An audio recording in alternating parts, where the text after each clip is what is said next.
네, 주안의 만나 11월 17일 월요일 묵상을 함께 나누도록 하겠습니다. 오늘 말씀은 학개 1장 1절에서 15절까지의 말씀으로요. 학개 개론에 대해서 오늘 함께 나누도록 하겠습니다.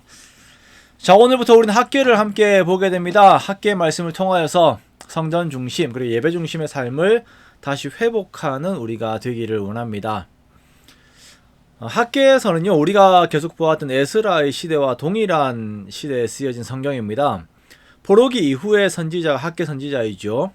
포로기 이후의 그 유다 공동체는 다양한 외적 억압들이 있었고 앞으로의 삶이 불확실한 그러한 상황들 속에서 깊은 신앙적인 혼란을 겪고 있었습니다.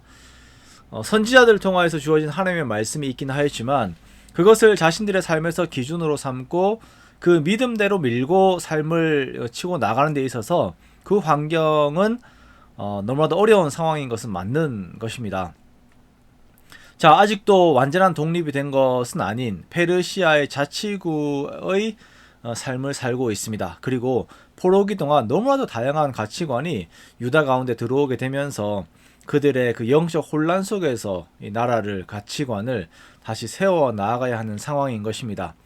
자, 이러한 포로기 이후의 여러 혼란 속에서 학개는 신앙의 재정립을 위한 핵심 요소로 여호와 하나님의 주권을 강조합니다. 전체 38절로 구성된 학개에서 여호와라고 하는 이름이 34번 등장합니다. 그리고 만군의 여호와라고 하는 표현은 14번 등장을 합니다. 선지자가 이러한 표현을 쓴 것은 포로기 이후의 유다 공동체가 접해 있는 그 현실과 이제 연결이 되어 있는 것이죠. 유다 백성들은 냉혹한 현실 속에서 하나님을 신뢰하기보다는 스스로 생존 수단을 모색을 하였습니다. 그리고 그 결과 하나님 중심의 삶의 가장 최우선인 성전과 예배 중심의 삶보다는 자신들의 안위가 중심이 된 삶을 산 것입니다.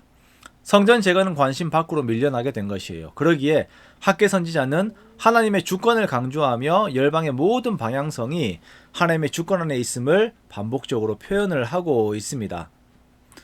만군의 여호와라고 하는 명칭은 단순한 호칭을 넘어서서 하나님께서 전 우주의 주권자이시며 전쟁의 주권자가 되시고 언약 백성들의 보호자가 되심을 말씀을 하시는 것입니다. 그러므로 유다 백성들은 자신들이 믿는 하나님께서 모든 세상의 참 하나님이 되심을 믿고 하나님의 나라와 하나님의 의의 모든 우선순위를 두는 것이 반드시 있어야 하는 것입니다.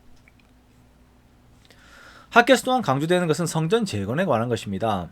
이것은 자기 집에는 열심이었지만, 자기 집을 세우는 것에는 열심이었지만 하나님의 집에는 무관심하였던 백성들을 향한 하나님의 명령이었습니다.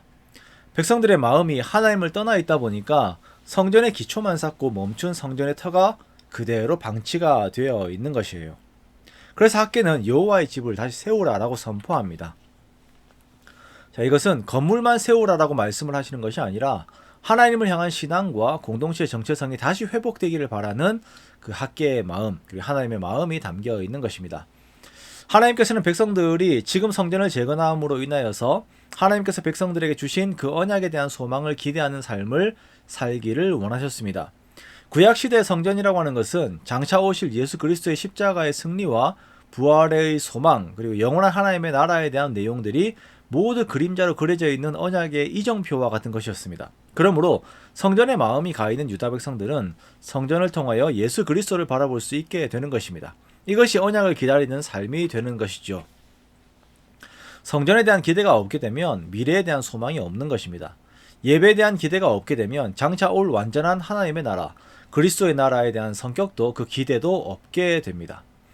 예배를 통하여서 하나님을 알고 만나고 하나님을 누리는 자들만 하나님의 나라를 더욱 소망할 수 있게 됩니다. 그러므로 우리들은 예배를 소중하게 여겨야 하고 교회 중심의 삶을 살아야 합니다. 어제 우리가 추수감사주일로 보냈습니다. 그것은 우리가 장차 예수님께서 완전한 구원을 이루실 날을 고대하는 자라고 하는 것을 우리가 표현한 것입니다. 우리들 역시 부활하여 영원한 하나님의 나라를 누리게 될 것입니다. 그 나라를 더욱 고대하는 자로서 우리는 오늘 예배 중심의 삶을 살아야 하는 것입니다. 포로기 이후의 유다처럼 우리가 살고 있는 현실 역시 다양한 가치관들 속에서 혼잡한 시대를 보내고 있습니다. 하나님을 만군의 하나님으로 믿고 의지하기보다 내가 나의 살 길을 모색하기 쉬운 그런 시대를 우리가 살고 있습니다. 그러나 학계에서 말씀하시는 것처럼 우리가 하나님 중심으로 살기 원하며 예배 중심 안에서 소망의 삶을 사는 우리가 되기를 원합니다. 그렇게 예수 그리스도 안에서 맺으신 언약 안에서 더욱 주의 나라를 소망하는 저와 여러분의 복된 오늘이 되시기를 주님의 이름으로 축원합니다.